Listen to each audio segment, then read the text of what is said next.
Club Social Vallenar. Desde 1897 presentes en el corazón de la ciudad. Un lugar para disfrutar. Tenemos para ofrecer servicio de coctelería y tragos. Platos gourmet. Celebraciones y música en vivo. Ven a vivir una experiencia familiar y con amistades en Club Social Vallenar. Contingencias. En la entrevista de hoy, Cristian Tapia Ramos, diputado Distrito 4 de Atacama. Bienvenidos y bienvenidas al tercer capítulo de Contingencias, el programa de conversación y entrevista del noticiero del Huasco en conjunto a Enfoque Digital. Esta propuesta que va todos los lunes busca llegar a ustedes con la actualidad y la información importante sobre temas de nuestra provincia. Y hoy tenemos como invitado al diputado por Atacama, Cristian Tapia Ramos, con quien conversaremos sobre la seguridad y la fiscalización en la minería acá en la región de Atacama, además de la contingencia política en la región. Soy Carlos Opaso Álvarez y te acompañaré en esta conversación que, como siempre, busca informar, reflexionar y acercarte a los temas que necesitas conocer. Gracias, don Cristian, por estar con nosotros en este tercer capítulo de Contingencia para hablar sobre un tema bastante sentido en vista de lo que ocurrió hace poco tiempo en la región de Rancagua, en el sector del Teniente, donde 6 compatriotas perdieron la vida en este accidente minero. Gracias por estar en Contingencia. No, gracias a ti, Carlos, por esta invitación. Creo que siempre es importante estar teniendo estas conversaciones, reflexiones, como tú decías, y ver definitivamente cómo solucionamos este grave problema que no es del día de hoy, sino que lo que pasó en Rancagua es una consecuencia de muchos incidentes y accidentes más pequeños que finalmente llega a tener estos 6 trabajadores muertos. Claro, hay índices, estadísticas que entrega Sarnagio-Min que señala que la región de Atacama lidera la lista de accidentes desde el 2011 a la fecha, luego del accidente de la mina San José, hace 15 años que lo celebramos esta semana, se conmemoró este accidente, que lidera en Chile los accidentes mineros. ¿Qué se está haciendo? ¿Cómo se está trabajando desde el Congreso para evitar este tipo de situaciones? Mira, lo cierto es que esa es la verdad. Solamente este año en la minería hay 17 trabajadores muertos en Chile, de los cuales 7 son de la región de Atacama. A ver, nosotros hemos hecho múltiples propuestas. Primero, sabemos y seguimos insistiendo que el presupuesto para Sarnagio-Min es demasiado bajo, o sea, las fiscalizaciones son muy pocas, pero más allá de las fiscalizaciones tienen que ser las inducciones, tienen que ser las capacitaciones y tiene que ser también la entrega de herramientas, especialmente para los pequeños mineros. Cuando tú te vas y vemos esta estadística, la mayoría de estas estadísticas en la región de Atacama son de pequeños mineros y de empresas contratistas. Y ahí tenemos un tremendo flagelo, como al contar de los tiempos. Yo todavía recuerdo años, por ejemplo, la época de los 90, cuando El Salvador tenía el 95% de trabajadores eran de la empresa y era solamente un 5% trabajadores contratistas, y los trabajadores contratistas eran de servicio, movilización y alimentación. Lo demás eran todos, hasta los vigilantes, los guardias eran de la empresa. El día de hoy al revés. O sea, el día de hoy tenemos aproximadamente un 80% contratistas versus un 20% de la empresa. ¿Y eso en qué gatilla? Que si un trabajador de la empresa le dan un zapato Caterpillar, te voy a dar un ejemplo, al trabajador contratista le dan el zapato de seguridad más barato. O sea, las normativas son muy diferentes y acá no es que la empresa mandante estén bajando costos, ojo. Si a un trabajador en una empresa determinada su costo de 2 millones de pesos, cuando lo pasan a subcontratación sigue siendo el mismo costo, 2 millones de pesos, pero el contratista le pagan 800.000 pesos y la empresa se lleva 2.300.000 pesos si tiene 3 millones de pesos por trabajador. Si tiene 3 millones de pesos, que es un poco el estándar que se trabaja. Pero también esta empresa contratista baja en su calidad en seguridad, baja en fiscalización. Y el otro tema importante, Carlos, es que en una empresa, cuando al mandante, al trabajador de la empresa mandante, lo envían a hacer un trabajo y él encuentra que es peligroso, no lo hace nomás. Y no le pasa nada, hará los informes y todo, pero el contratista está amenazado que si el contratista no hace el trabajo, se va despedido. Y en el ámbito de la pequeña minería, sí, pues ahí tenemos un tremendo déficit de que no están las condiciones muchas veces para que trabaje.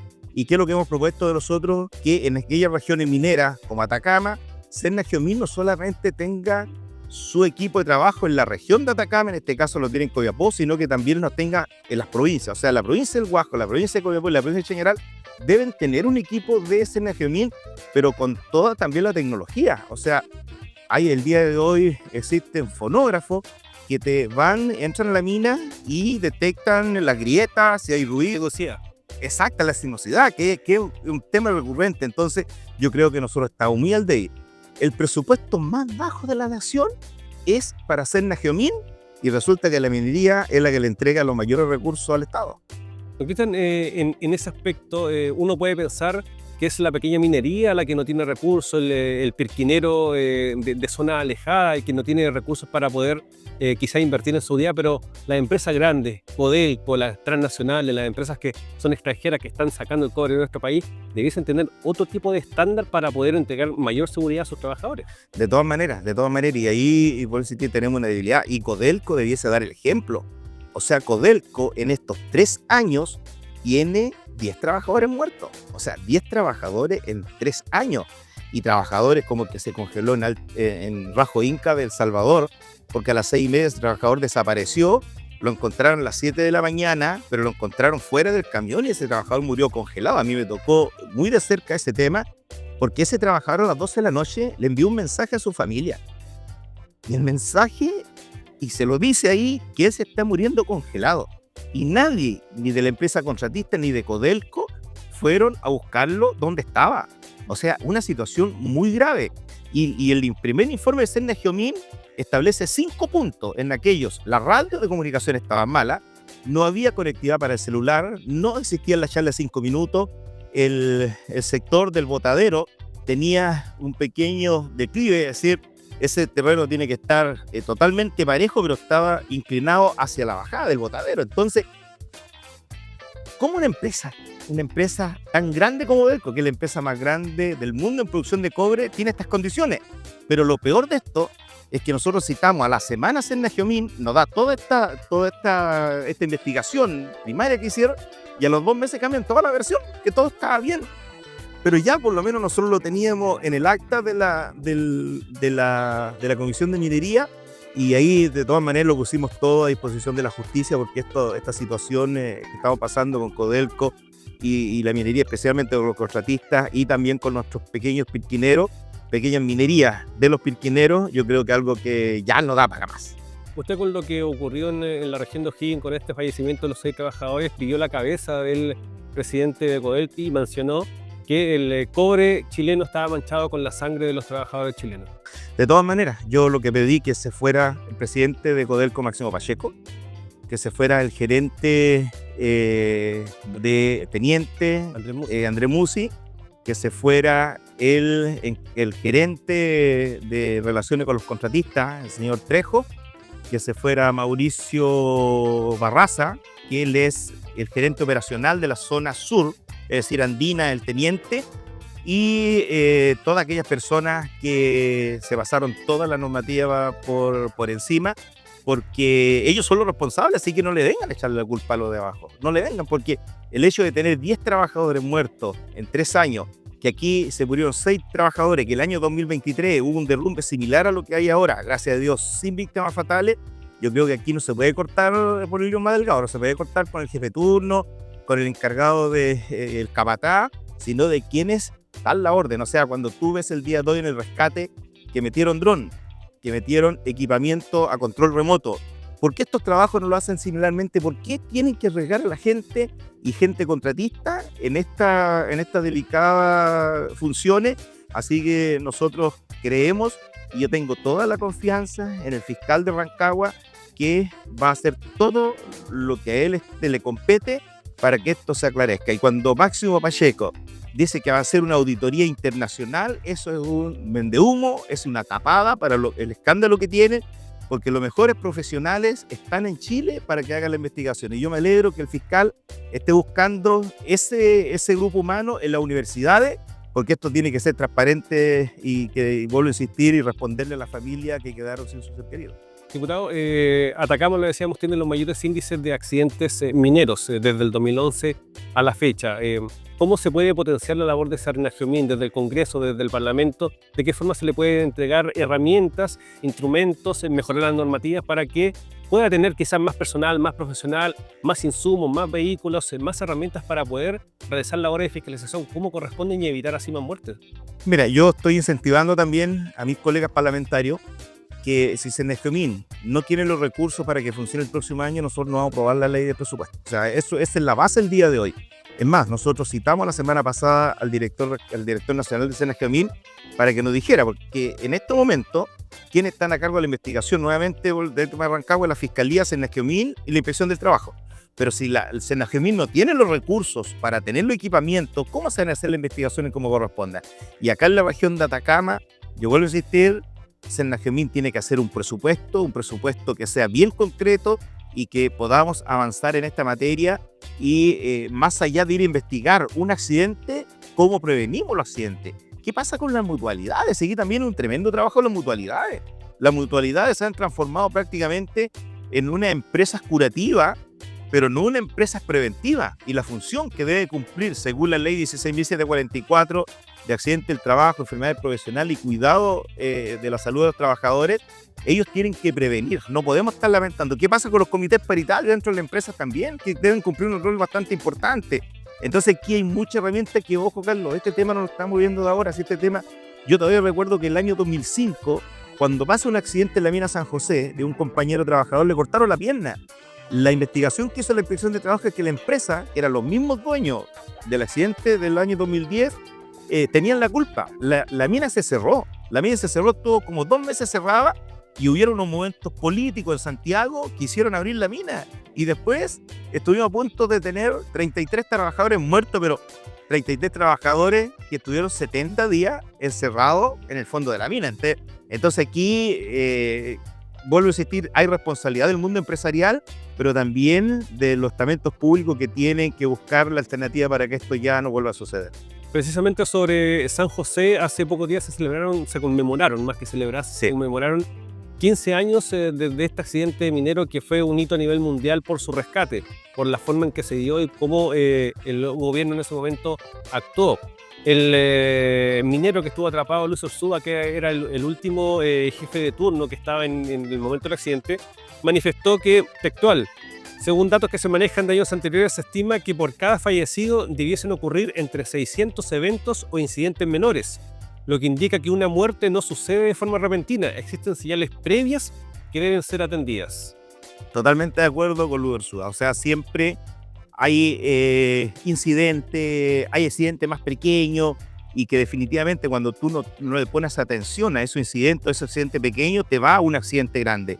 La mina San José tuvo muchos accidentes pequeños, te decía, 2005, mutilación de pierna, luego una mutilación de brazo.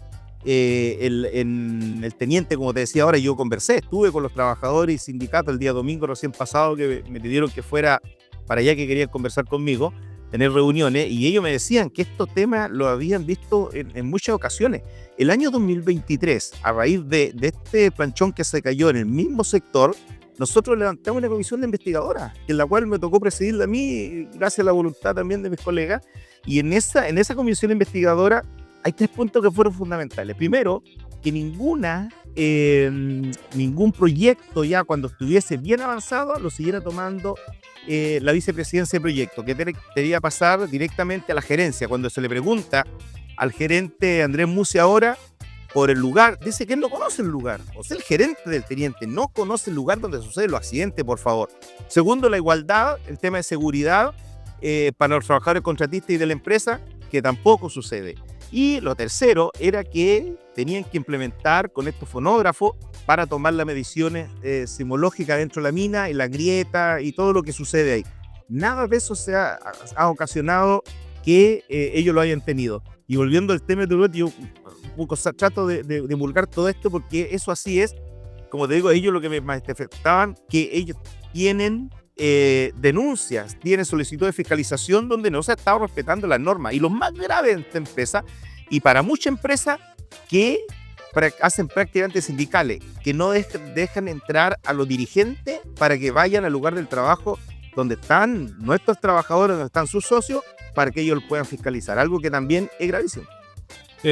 Diputado, hay a juicio suyo una falta de preocupación por parte del Estado para la minería en nuestro país, en razón a que, como usted lo decía al principio, la minería es la que le entrega el sueldo a gran parte de Chile, las exportaciones son millonarias en dólares, hacen negocios a nivel mundial con el cobre, pero existe despreocupación por parte del Estado, no de los gobiernos, sino que por parte del Estado y propiamente tal con la minería. De todas maneras, o sea, tener 17 trabajadores muertos en 7 meses que llevamos del año, tener 10 trabajadores muertos en Codelco los 3 últimos años, no sé cuántos trabajadores tendremos en los últimos, desde el accidente de la mina San José de los últimos 15 años, considerando con ese accidente, claro que el Estado tiene una tremenda responsabilidad. Por eso que a mí me molesta mucho cuando en esta empresa del Estado hay demasiados coteos políticos. O sea, el presidente de Codelco es de un partido político y es de la mano derecha el presidente, pero políticamente.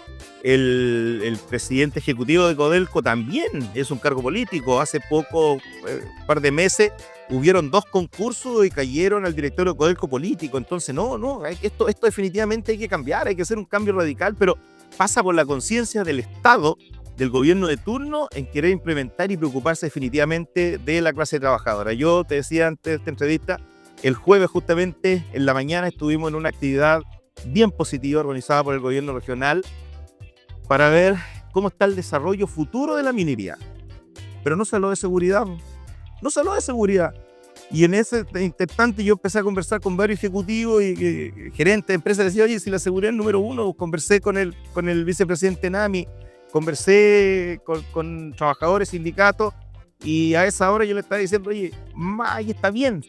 Chile necesita la producción minera, pero lo que tú dijiste, que vaya manchada con la sangre de los trabajadores y trabajadoras, porque te digo, porque el año pasado una trabajadora, el Rodomiro Tomis de Codelco Chile, murió porque el camión se le incendió y no ha accionado la red de incendio que lleva ese camión, y una trabajadora de 31 años murió quemada en un camión. Entonces, aquí lamentablemente ya no podemos seguir preocupándonos primero de la producción, que es muy importante, pero primero, para producir bien, tenemos que preocuparnos de la seguridad de nuestros trabajadores. Sin duda que son temas importantes, como para poder dar el dato preciso. Solamente en la provincia de Copiapó se concentra la mayor cantidad de trabajadores fallecidos, con 37 víctimas desde el 2011. Le sigue la provincia general con 21 y por último la del Guasco con 4 víctimas fatales también en el mismo periodo.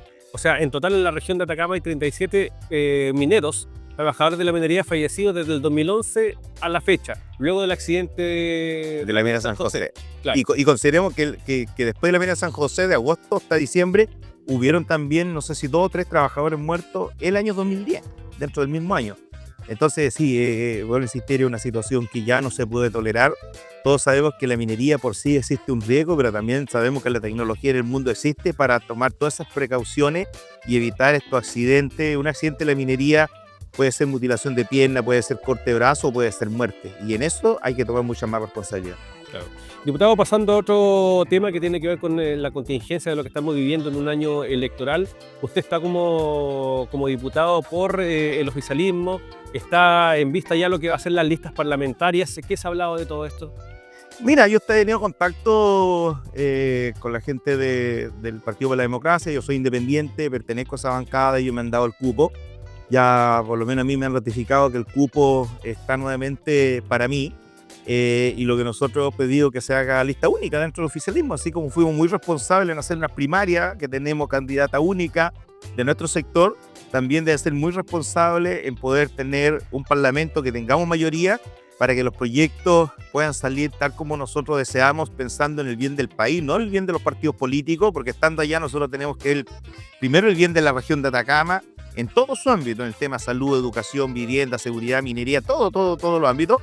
Pero también es una política de Estado y mientras no tengamos la mayoría en el Congreso es muy, muy difícil que nosotros podamos representar bien a nuestra gente. Así que teniendo lista única, yo creo que nosotros vamos a tener una tremenda mayoría en el Parlamento. ¿Cómo ve a Yannick Jara en estas elecciones? Siendo bien concreto, está difícil la situación, está difícil, pero también veo que tenemos una tremenda oportunidad con todo lo que pasa en la derecha, esta división que está sucediendo, y Yannick Jara ha demostrado, mira, más allá que a algunos les guste o no les guste el Partido Comunista, yo no defiendo ni soy del Partido Comunista, pero creo que tenemos una candidata con muchos valores, con mucha consecuencia, una candidata que nos ha convocado desde el Partido Comunista hasta la Democracia Cristiana para hacer un trabajo a futuro para el país, y en eso todos tenemos que estar compenetrados para que ella dé lo mejor de sí, pero también el equipo que le rodea. El equipo que le rodea tiene que ser un equipo consecuente, un equipo que cuando tenga diferencia lo hable al interior, no hablarlo para afuera, porque eso es lo peor que puede hacer, no tener tanta vocería. Y a pesar de que el escenario tal vez en encuestas no se ve muy alentador, pero yo creo que este trabajo de hablar con las personas, explicarle quién es Yanes Jara, qué es lo que significa para el país una gobernación y otra gobernación, yo creo que eso nos podría dar la posibilidad de tener como futura presidenta a Yanes Jara. ¿Qué le parecen las candidaturas de Johannes Kaiser, de José Antonio Kast, que tienen un discurso un poco agresivo muchas veces en algunos temas? Sí, tienen un discurso bastante agresivo. Yo creo, bueno, yo conozco, soy colega de Johannes Kaiser, mira, en intimidad es un tipo bien afable, y después cambia mucho cuando le pone una cámara por delante. La verdad es que se han dedicado solamente a criticar todos los proyectos. Recordemos que republicanos y libertarios no votaron las 40 horas, no votaron el aumento del ingreso mínimo, no votaron la reforma tributaria, que iba en beneficio justamente para la gente, no votaron la reforma previsional, que a pesar de nosotros, a mí no me gustaba esa reforma previsional, pero cuando tú no tienes nada, poder avanzar para que en septiembre de este año a los adultos mayores sobre 82 años le aumentemos la PGU a 250.000 pesos, es un alivio, porque esas personas están ganando a lo mejor 350.000 pesos de jubilación, que allá a contar de enero. A las mujeres también se les puede seguir aumentando la jubilación de una UF paulatinamente hasta llegar a 3, y a los hombres también. Es un beneficio para ellos, y ellos lamentablemente lo votaron en contra. Yo me llevo muy bien con ellos, yo no tengo grandes problemas, pero creo que sí, sus campañas están siendo un poco agresivas. Todos sabemos lo que pasó con Republicano, este ataque a Evelyn Matei, que es descomedido, y eso también yo creo que tenemos que regular. Las redes sociales tienen que ser informativas, no se pueden aprovechar para andar mintiendo y andar vociferando cosas que no corresponden a ningún candidato, ni desde los concejales, ni consejeros, ni alcalde, parlamentario, presidencial. Esto tiene que ser una elección limpia, tiene que ser una elección con idea de cara a la ciudadanía. ¿Qué le parece que el gobernador de Atacama esté siendo investigado por un presunto abuso sexual? Un complejo escenario. Yo creo que el Ministerio Público está haciendo su trabajo. Hay que llegar hasta el final de la investigación. Yo el día de hoy no tengo los elementos ni la herramienta para decir si es culpable o no es culpable. Por eso que la justicia tiene que hacer su trabajo en todo índole. Aquí nadie puede estar por sobre la ley. Se ha pedido un desafuero. Me parece que por estos días ya el desafuero debía haber estado listo o va a estar listo. Y ahí veremos cómo se va a ir dando esta circunstancia en adelante. Lo que siempre vuelvo a insistir, tiene que salir la verdad. Hay una persona, una mujer que denunció, sí, tiene todos los elementos y tiene las pruebas. Yo la verdad las cosas voy a sentir mucho lo que ha pasado, pero dejemos que termine este proceso para de ahí hacer el análisis que corresponde. Y creo que los abusos en ningún ámbito, en ningún trabajo, en ningún organismo puede ir contra la mujer. A la mujer hay que protegerla, a la mujer hay que cuidarla, hay que respetarla, porque son seres igual que nosotros. Yo en lo personal tengo 3 hijas y no me gustaría que alguna vez hagan abusos de ellas, porque tienen un poco más poder. El poder tiene que quedar al lado, hay que trabajar con autoridad, porque cuando se trabaja con poder y cuando el ego está demasiado elevado, muchas veces pasan estas cosas. Diputado, para finalizar, ¿cuál es el balance que hace de los 4 años del gobierno de Gabriel Boric? Tiene de todo.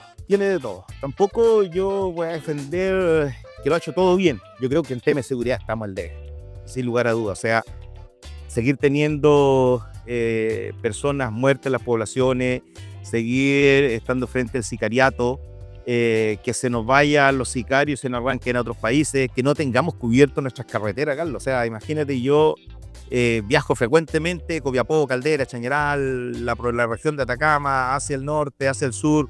A veces me voy en el vehículo hacia Santiago, hacia Viña del Mar, Valparaíso, y no hay ningún control carretero. O sea, cuando el sicario que le da la libertad por un error, entre comillas, de una jueza o de gendarmería, pasa por nosotros, pasa por esta carretera, si pasó por esta carretera, 5 Norte, pero no tengamos ninguna fiscalización.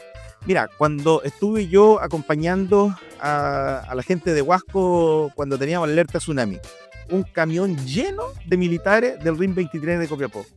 Oye, la presencia del militar te marca súper bien. Y yo lo que siempre he dicho, 2 militares con un carabinero en los retenes, en los accesos de las comunas, ¿qué vamos a tener? Vamos a tener más seguridad. O sea, aquí cuando trabajamos para la pandemia, cuando el año 2020, tú le recuerdas, estábamos con los militares. No hubo ningún aprovechamiento, no hubo muerte, no hubo tortura, no hubo nada. Si los militares nos tienen que apoyar porque las fuerzas militares nos pertenecen a todos los chilenos. ¿Quién les paga el sueldo a los militares? ¿Quién le da la comida a los militares? Es con los recursos de los impuestos que pagamos todos. Entonces, no miremos a los militares como del 73, que muchos se han quedado con eso. En los regimientos no hay ningún militar del año 73. Muchos murieron o muchos están en Punta Peuco ya con una edad bastante avanzada. Entonces yo creo que en el tema de seguridad nos falta mucho, el tema de crecimiento, el tema económico, el tema de educación, lo hemos visto en la región de Atacama, el tema de salud. Y para ello, ¿por qué yo soy tan crítico del gobierno? Porque yo estuve presidiendo la comisión investigadora de este acuerdo Soquimich-Codelco, que si se hace una licitación, Carlos, podríamos tener mínimo 6.700 millones de dólares. 6.700 millones de dólares. ¿Cuánto nos serviría para gastos sociales invertir en seguridad, en salud, en educación? Pero ¿qué es lo que hace este gobierno? Hace un convenio, un acuerdo, todavía no está el contrato, para que Soquimich por 30 años más explote el litio, o sea, se lo siga regalando. Los mismos que hace 4 años atrás levantaban voces en el Congreso y en todos lados de que Soquimich, los dueños de ahora, era el yerno de Augusto Pinochet, un dictador que se ha hecho multimillonario, son los mismos que el día de hoy le están regalando por 30 años el litio. Entonces, yo en ese contexto no estoy de acuerdo con el gobierno, rescato algunas cosas, te puedo decir, las 40 horas, los bonos que han entregado, copago cero en FONASA para la salud, el ingreso mínimo que aumentó, la PGU, pero creo que todavía estamos en deuda. Yo creo que no se han hecho, muchas de las cosas no se han hecho bien y principalmente porque no se escucha. Perfecto. Don Cristian, le queremos agradecer por su tiempo, por haber estado acá presente en este nuevo escenario, acá en el Club Social, para conversar acerca de los temas de importancia y que la gente necesita muchas veces saber y enterarse de primera fuente de lo que está ocurriendo. No, Carlos, yo te agradezco a ti esta invitación, yo creo que es muy importante, los felicito a ustedes como equipo de que tengan este nuevo programa, porque la gente muchas veces no se entera de lo real que está pasando, no solamente en Vallenar, en la región del país, y esto es una tremenda oportunidad para que la gente también pueda conocer y se pueda interiorizar de lo que nosotros también estamos haciendo, en este caso el mío, que estoy haciendo como parlamentario, gracias a que la gente me dio la confianza para que estuviese ahí. Y así llegamos al final de esta edición de Contingencia. Gracias por acompañarnos en esta conversación con el diputado por Atacama, Cristian Tapia Ramos, con quien tocamos temas de interés vinculados a la seguridad y la fiscalización de la minería de Atacama, además de temas relativos a la política en la región y el país. Recuerda que este programa queda disponible en nuestras plataformas digitales, así que si te lo perdiste o quieres volver a verlo, puedes encontrarlo completo en el YouTube del Noticiero del Huasco y de Enfoque Digital. No olvides seguirnos, suscribirte y activar las notificaciones para que no te pierdas nuestros próximos encuentros. Gracias por estar ahí y nos vemos en el próximo programa. Contingencias. Todos los lunes a las 9 de la noche, junto a Carlos Opaso. Véalo en el Noticiero del Huasco y Enfoque Digital TV.